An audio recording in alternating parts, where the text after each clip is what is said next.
1 Coríntios, capítulo 3, verso 1.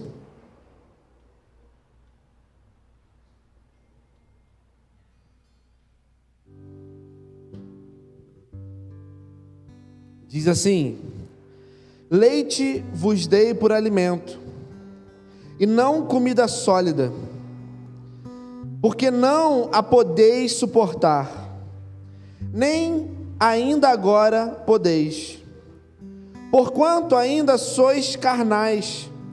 Pois havendo entre vós inveja e contendas, não sois porventura carnais e não estáis andando segundo os homens?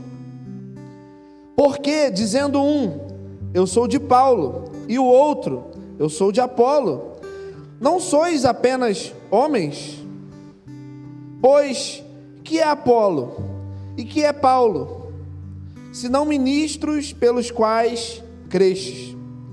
E isso conforme o que o Senhor concedeu a cada um? Portanto, ninguém se glorie nos homens, porque tudo é vosso. Amém? Só até aqui. Hoje é um dia de alegria, é um dia especial. Estaremos apresentando ao Senhor a vida do Isaac. Não que isso já não tenha sido feito, mas publicamente, perante a comunidade, a família, os irmãos. Hoje, inclusive, a internet, né? Estaremos apresentando a vida de um bebê, de uma criança. E pensando nisso, qual é o principal alimento de uma criança? É o leite materno, né? E isso é uma dádiva divina, porque o próprio Senhor já colocou na mãe aquilo que era necessário e suficiente para o seu filho. Se você parar para pensar que tão perfeita obra é aquilo que Deus faz, Ele gera no útero, no ventre, a partir do que a gente chamaria de absolutamente nada: ossos, nervo, pele, órgãos, cada parte do corpo de uma criança. E quando ela nasce, talvez qualquer uma mãe ficaria um pouco perdida, né? Nasceu, o que eu faço? O que eu dou para essa criança comer? O próprio Senhor já providencia o alimento, já coloca na mãe aquilo que é necessário e suficiente, porque nada mais é necessário, apenas aquilo é suficiente. E você vai dar de amamentar para uma criança, para um bebê, por alguns meses, e só. Você não precisa dar água, você não precisa dar legumes, você não precisa dar arroz, feijão, você não precisa dar absolutamente mais nada, só o leite. Ou seja, o leite, ele é uma parte muito necessária na vida de uma criança. E assim também é na nossa vida espiritual. Quando nós nascemos de novo, quando nós nos aproximamos do Senhor, um leite é necessário, um alimento espiritual, né, um pouco mais, sabe, aquele é líquido, não é tão forte, ele não tem tanta substância, não vai dar uma dor de barriga, mas ele é necessário o suficiente para que haja alimento, para que haja sustância, para que haja suprimento. Porém, uma criança chega numa determinada fase em que o leite materno já não é mais suficiente, porque tudo que Deus faz é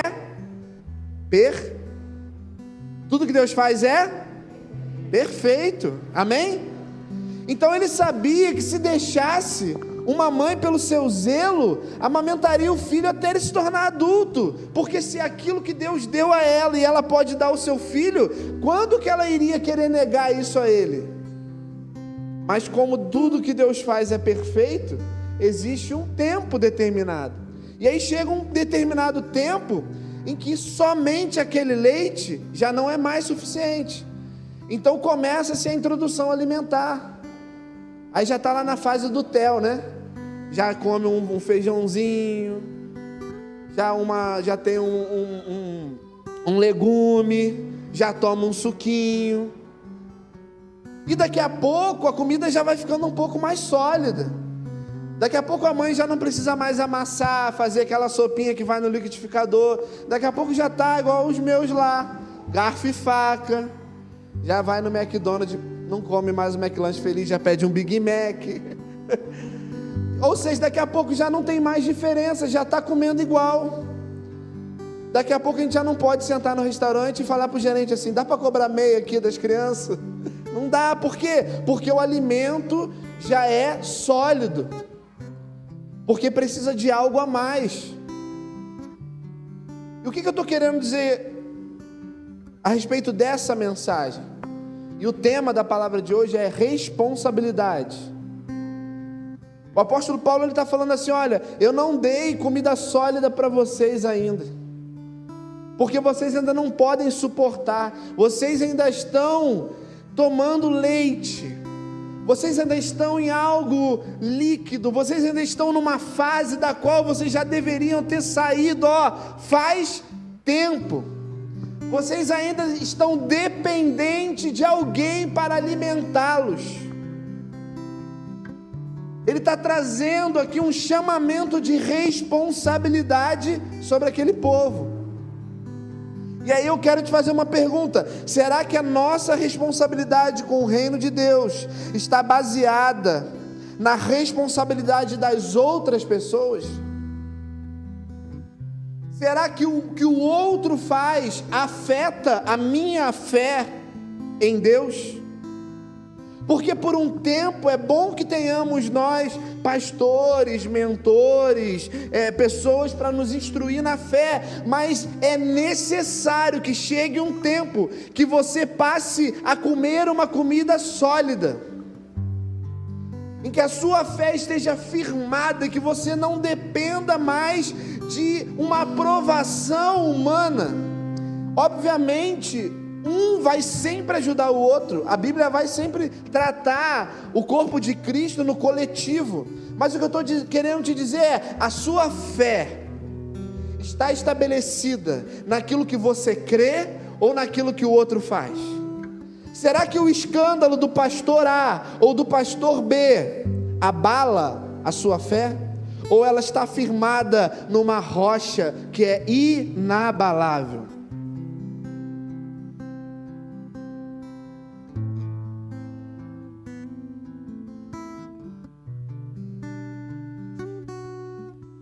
Será que nós, enquanto filhos, enquanto servos de Deus, ouvimos essa voz nos chamar, entendemos que esse Espírito nos adotou, recebemos essa paternidade, entendemos a nossa missão de cooperadores no reino? Será que nós lutamos pelo que Deus nos ordenou ou lutamos pelo que Deus ordenou a alguém a fazer? A missão que Deus deu a você, em que ela está firmada? Na placa e na denominação de uma igreja? Na vida de um líder? Eu não sei você, mas eu já fui muito ferido por pessoas na igreja.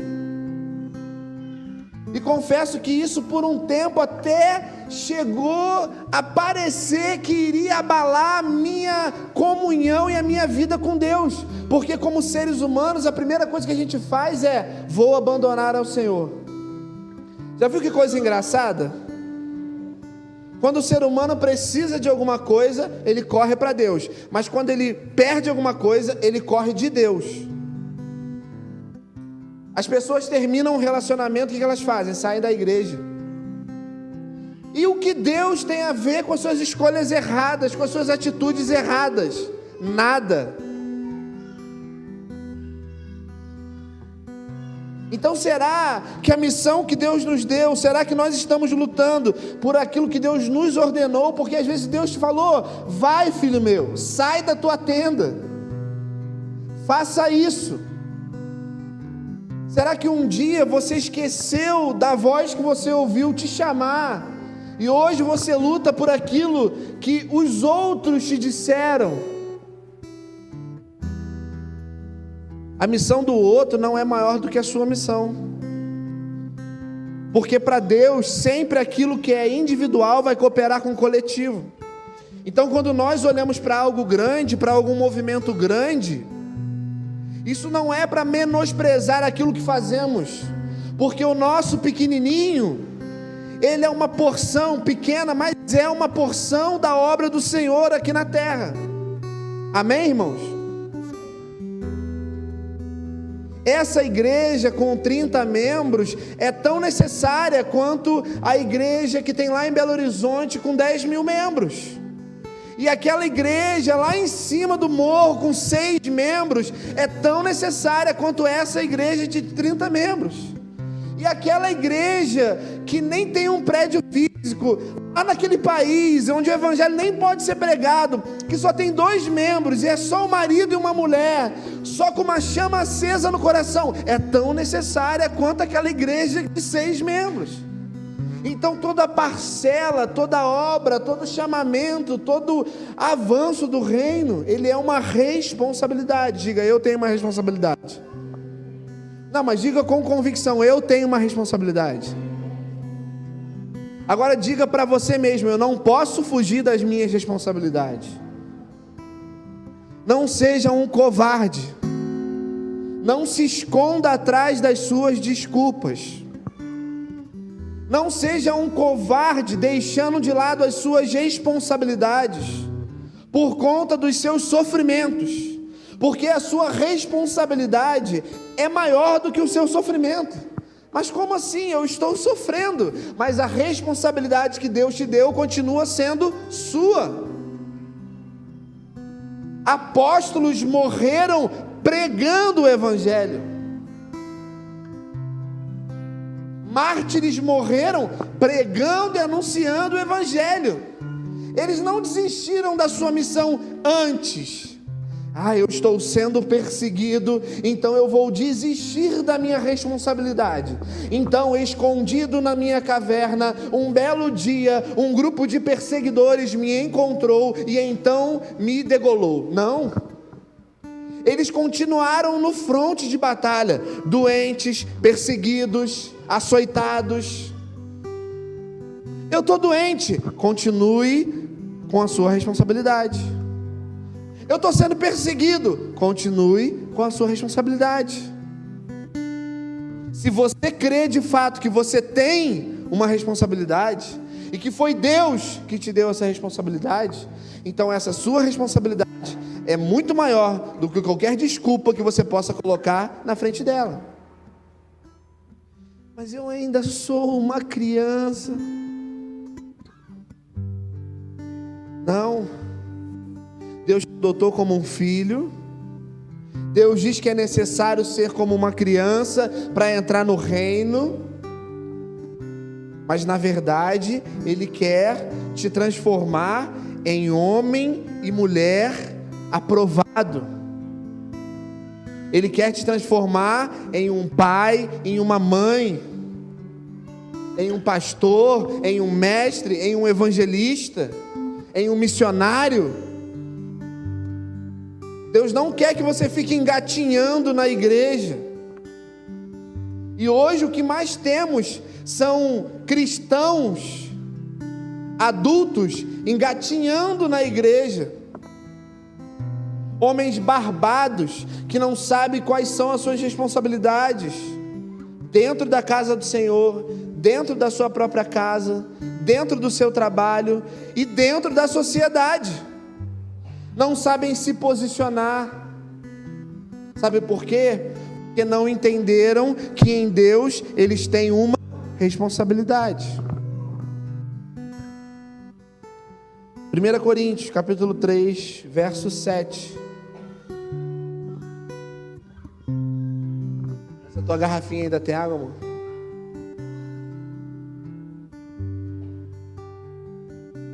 De modo que nem o que planta é alguma coisa, nem o que rega, mas Deus que dá o crescimento. Eu vou ler de novo. Nem o que planta é alguma coisa, nem o que rega, mas Deus que dá o crescimento. Quem dá o crescimento? Quem dá o crescimento? Vocês estão comigo, amém, irmãos? Deixa o Isaac lá falando em línguas. Vem comigo aqui. Deus que dá o crescimento. Quem é que é alguma coisa aqui no texto? É Deus. Não é nem o que planta e nem o que rega, mas é Deus. E por que Ele é alguma coisa? Porque é Ele que dá o crescimento. Não adianta plantar, não adianta regar, porque só é alguma coisa se crescer. E quem dá o crescimento? Deus. Então não adianta você se vangloriar. Eu cavei um buraco, coloquei uma semente, mas eu cheguei com regador e plantei todos os dias. Você tem uma responsabilidade. E quando você cumpre a sua responsabilidade, Deus opera a sua vontade. Então, se você planta e se você rega, Deus dá o crescimento. Mas se você se vangloria em plantar e se você se vangloria em regar, a palavra de Deus diz que Ele abate o soberbo. Então você não é absolutamente nada. Em todo esse trabalho, se não houver crescimento, vão falar assim: eu plantei uma semente aqui, eu reguei aqui. E alguém vai falar assim: tá, me mostra então cadê a árvore. Se não tiver árvore, você não é nada, você não tem como provar nada, porque só quem tem o poder é Deus. Então, para Deus cumprir a sua vontade, você precisa assumir a sua responsabilidade. Mas não é porque você tem uma responsabilidade que você tem que se vangloriar nela. Pelo contrário, sejamos nós humildes, reconheçamos o outro superior a nós mesmos. Estávamos falando esse final de semana, estava conversando com meu irmão, falando, de alguns milionários, bilionários aí do mundo, falando um pouco sobre distribuição de riquezas, Por que esses homens que têm tanto, não dobram o salário dos seus funcionários para que eles tenham uma vida melhor, ou não fazem mais ações sociais, etc. Por que não dá para esperar de alguém que não tem o seu coração voltado para Deus, que algo assim brote dentro dele? E aí eu dei um exemplo. Hoje a gente foi almoçar num shopping e nós estávamos em 6 pessoas. E aí a gente chegou e tinha um lugar com 4 cadeiras e tinha uma mesa do lado com 6 cadeiras. E quando nós chegamos àquela mesa de 6 cadeiras, o pessoal levantou para sair. Aí quando eu cheguei, chegou um outro casal e sentou na frente. Aí eles sentaram, eu falei: pois não, você se importaria de trocar comigo? Nós estamos em 6. A gente tem aquela mesa ali para 4 pessoas. Essa aqui tem 6 lugares. E a pessoa falou assim para mim: eu prefiro não, vai ficar apertado para a gente.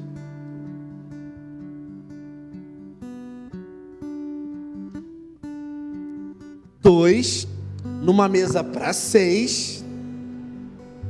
Nós sentamos depois na mesa para 4, em 6, e comemos 6 na mesa para 4. Ficou apertado? Ficou. Comemos? Comemos. Você acha que ia ficar apertado para 2? Mas por quê? O egoísmo, a altivez, a soberba. O ser humano, ele é podre. Quando ele não tem Deus, ele é podre. Ele não é absolutamente nada. Se nós temos algo para nos vangloriarmos, é nos vangloriarmos no nosso Deus, porque Ele é o Todo-Poderoso. E tudo que nós temos, se temos, é porque Ele nos deu. Aleluia!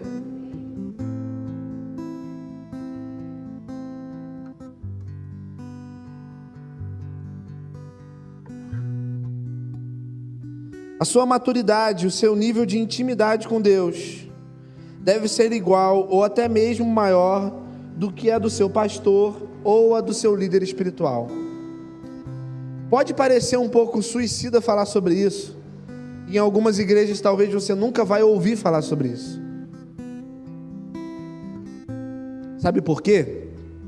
Porque foi assim que a Igreja Católica tomou o poder, retendo conhecimento, não deixando que as pessoas tivessem acesso à palavra de Deus. Então ela falava e o povo acreditava e seguia exatamente aquilo que se falava. Em algumas igrejas evangélicas, ditas evangélicas, ainda hoje fazem assim, dizendo que o pastor, que o mestre, que o evangelista, que o apóstolo é maior do que o membro, que é a ovelhinha, coitada. Não, isso é um cabrito, né? Não, a ovelhinha faz isso, né?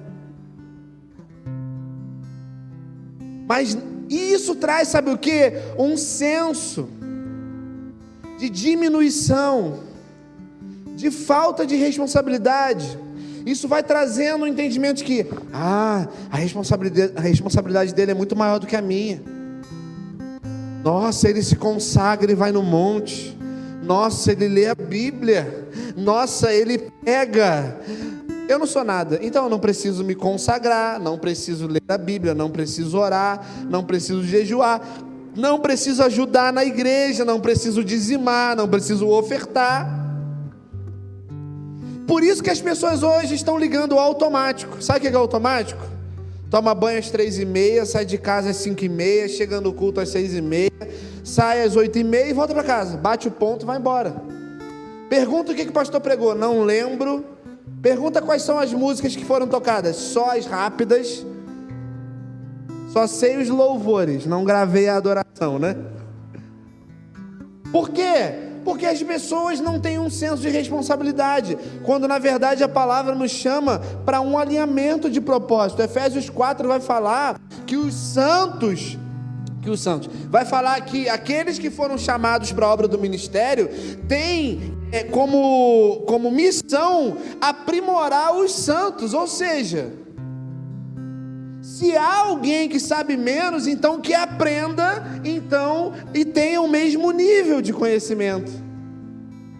É igual quando você vira para alguém e fala assim, pô cara, o cara já é velho, eu tenho um amigo que é assim, já tem 30 e poucos anos. Eu falo, pô cara, tu não tem vontade de dirigir? Não, ele tem, mas eu não sei dirigir. Eu falei, pô, mas entra na autoescola. Ele, pô, mas eu não sei dirigir.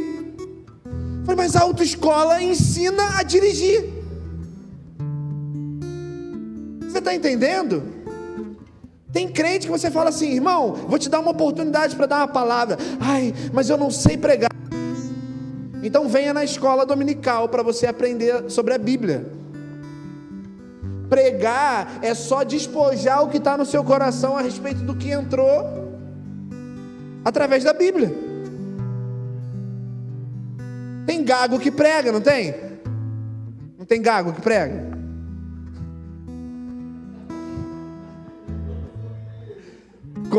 Com certeza.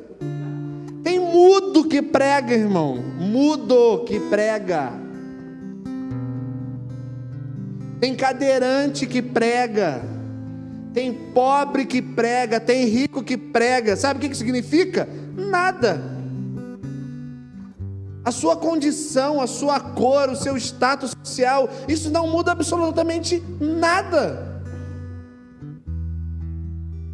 Você não precisa de um microfone para pregar, você não precisa de uma plateia, de uma multidão, mas você foi chamado para anunciar as boas novas do Cordeiro. Por quê? Porque você tem uma responsabilidade. Amém?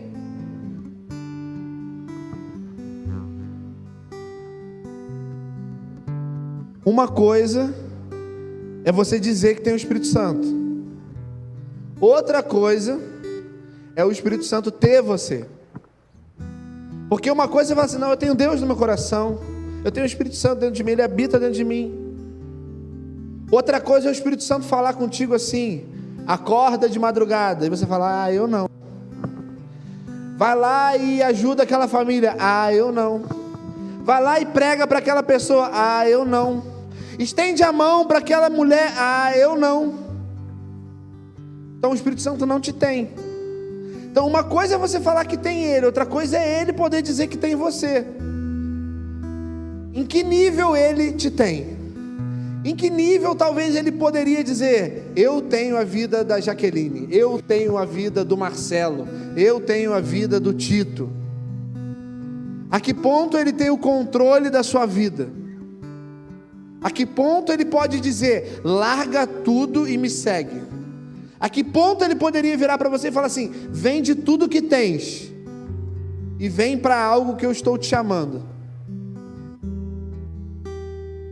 Será que você ainda quer ter uma responsabilidade? Essa responsabilidade é muito para mim. Eu não aguentaria essa responsabilidade. O fardo e o jugo dele são leve, suave. Tudo aquilo que ele nos dá sabendo que vamos suportar.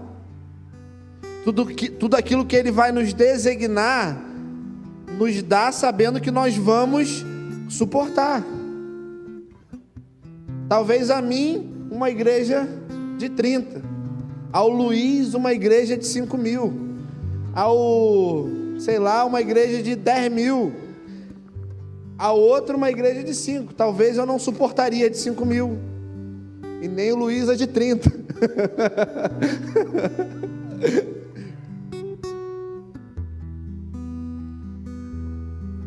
1 Coríntios, capítulo 3, verso 9. Porque nós somos cooperadores de Deus. Diga comigo, cooperadores. Preste bastante atenção nessa palavra, cooperadores de Deus. Vós sois lavoura de Deus e edifício de Deus. Segundo a graça de Deus que me foi dada, lancei eu como sábio construtor o fundamento, e outro edifica sobre ele.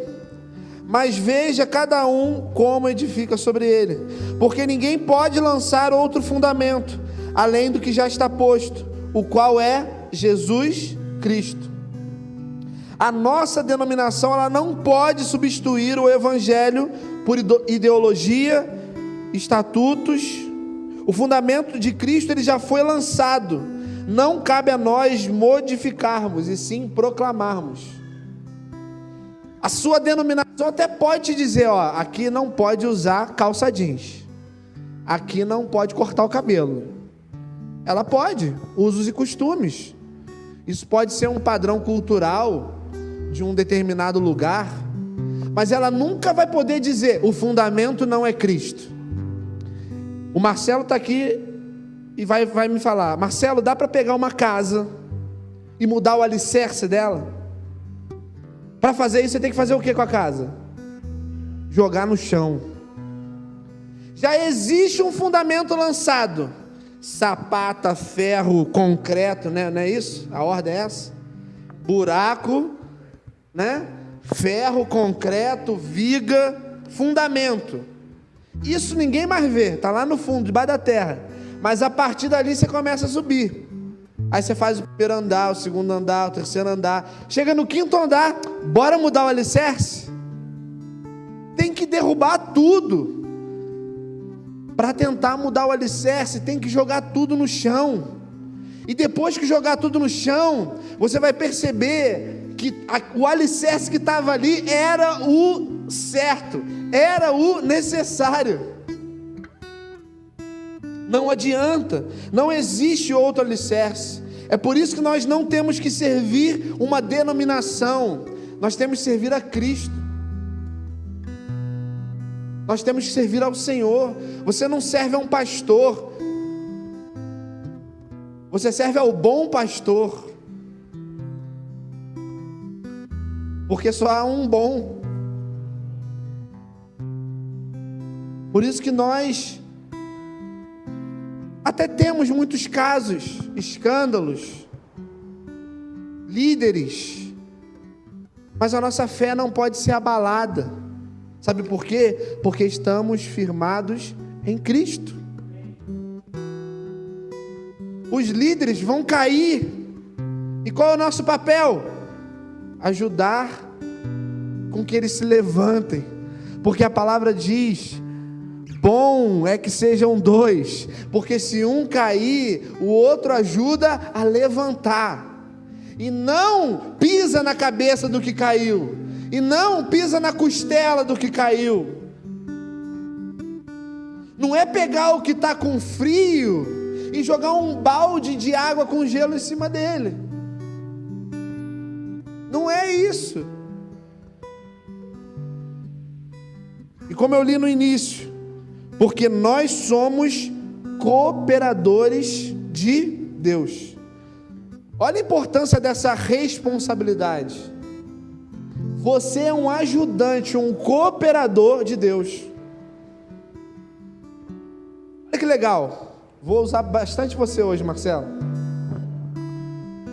Marcelo é contratado para fazer uma casa em Itaipava por um milionário. Um apresentador de TV chama ele. Marcelo é o engenheiro, é o pedreiro-chefe da obra. E aí ele chama o Giovanni para ser, estou menosprezando não, tá? O ajudante, o ajudante de pedreiro, certo? Aí o Marcelo vai coordenar a obra e o Giovanni vai ajudar. E aí vai ficar aquela mansão. Marcelo tira onda no capricho. Top.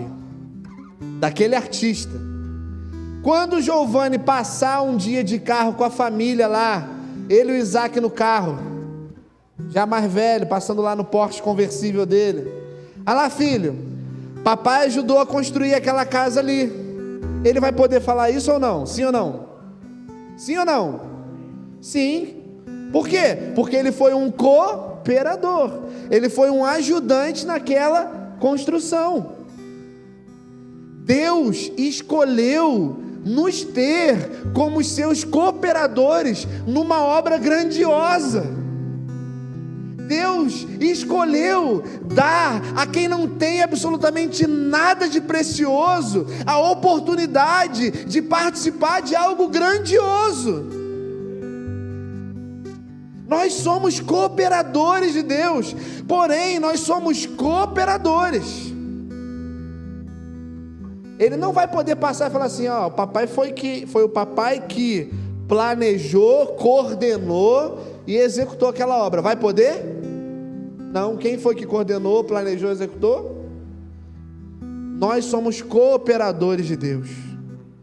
Nós não somos substitutos de Deus. É por isso que precisamos entender que temos uma responsabilidade, mas precisamos reconhecer o nosso lugar. E o nosso lugar precisa ser um lugar de humildade. Amém? Se olharmos o nosso coração com o propósito de Deus, fatalmente identificaremos se os direcionamentos dados por homens procedem segundo aquilo que Deus quer.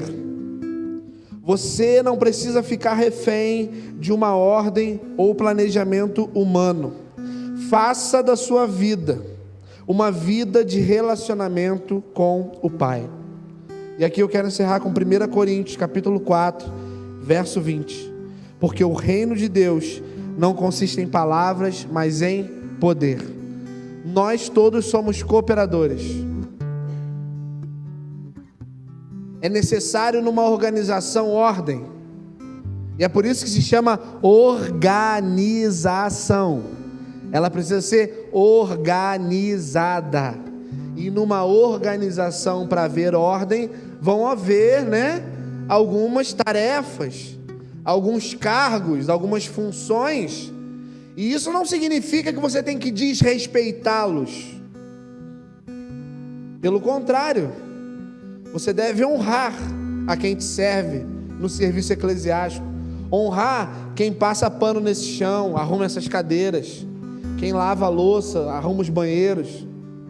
Honrar quem estuda, quem prega, quem cuida, quem ensina. Honrar. Mas entenda que a sua responsabilidade é exatamente a mesma do que a dele. De se consagrar, de ler a palavra, de orar. Porque senão você vai ser sempre um infantil da fé. Um Peter Pan gospel. Sabe o que é o Peter Pan? Ele já tem muitos anos de idade, mas ele ainda quer ser criança para o resto da vida. Deus não te chamou para viver uma síndrome de Peter Pan.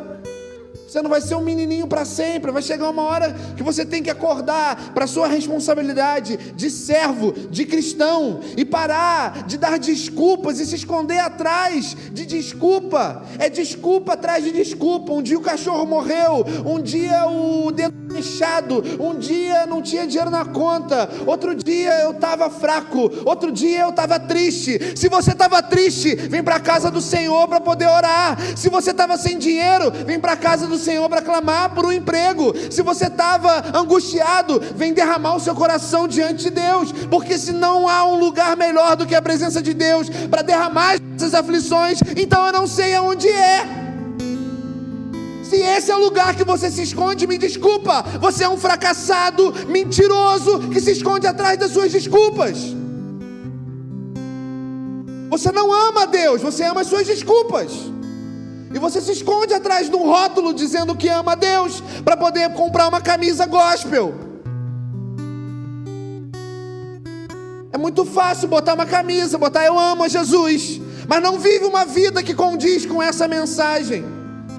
Não se doa pelo próximo, não ora por ninguém, não lê a palavra, não coopera com a igreja, não faz nada. E a árvore que não dá fruto, você me desculpa, será podada, arrancada, lançada no fogo. E não sou eu que estou falando. E o pastor ficou com raiva. É a palavra de Deus. Você quer ficar com raiva dessa mensagem? Então fique com raiva da Bíblia. E isso vai ser mais uma desculpa para você não vir à igreja. O pastor está muito nervosinho, eu não vou mais lá naquela igreja. Então vai para outra igreja que fica massageando o seu ego, e que não prega a verdade, que não confronta o pecado, e que vai te deixar lá só por causa do seu dinheiro, por causa do seu dízimo, da sua oferta e do seu rostinho bonito, worship. As pessoas querem isso, querem um lugar legal para frequentar. Os valentes de Davi foram para uma caverna chorar as suas lágrimas. Estavam deprimidos, endividados, estavam fracassados e foram para uma caverna. E você está procurando uma church com fumaça e jogo de luz. Vai para church então, irmão. Mas se você quiser uma igreja de verdade, encontre um povo que ame a Deus, a sua palavra, que leia a Bíblia, que ora, que se preocupa com o próximo. Se envolva com essas pessoas.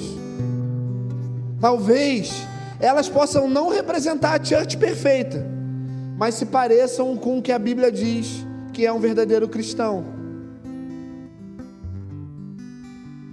Ter responsabilidade não significa que você vai levar uma vida boa. Não significa que você vai ter tempo sobrando. Pelo contrário, normalmente quem tem muitas responsabilidades tem pouco tempo. Quem tem muitas responsabilidades não se envolve com muitas brincadeiras. Quem tem muitas responsabilidades não tem tempo para perder tempo. A Bíblia diz que existe um tempo para todas as coisas, mas a única coisa que não existe tempo é para perder tempo. Então, se você só se relaciona com quem tem tempo para perder tempo, você não está se relacionando com pessoas que têm uma responsabilidade. Tem o ditado, né? Diga-me com quem andas e eu direi quem tu. Não sei, né? O reino de Deus não consiste em palavras, mas em poder. Viva a sua experiência com Cristo. Entenda a sua responsabilidade. Viva a sua responsabilidade. Chega de muletas. O meu pregador favorito caiu. Dane-se o seu pregador favorito. Porque o Senhor Jesus Cristo continua aqui, firme como uma rocha inabalável. Eu me decepcionei com aquela família pastoral. Me acolheu, me acudiu, e agora me viraram as costas. Mas Cristo continua com os braços abertos. Ele ainda continua preparando um lugar na eternidade, desde a fundação do mundo. Esteja firmado na rocha. Talvez todas as suas desculpas estejam baseadas no vento que você vê soprar e balançar a sua casa. E aí você tem medo dela cair, então você fica ali dentro segurando as paredes. Porque talvez ela não está construída sobre a rocha. Porque se tivesse, você sairia, trancaria a porta e saberia que quando voltasse, ela estaria no mesmo lugar. Amém?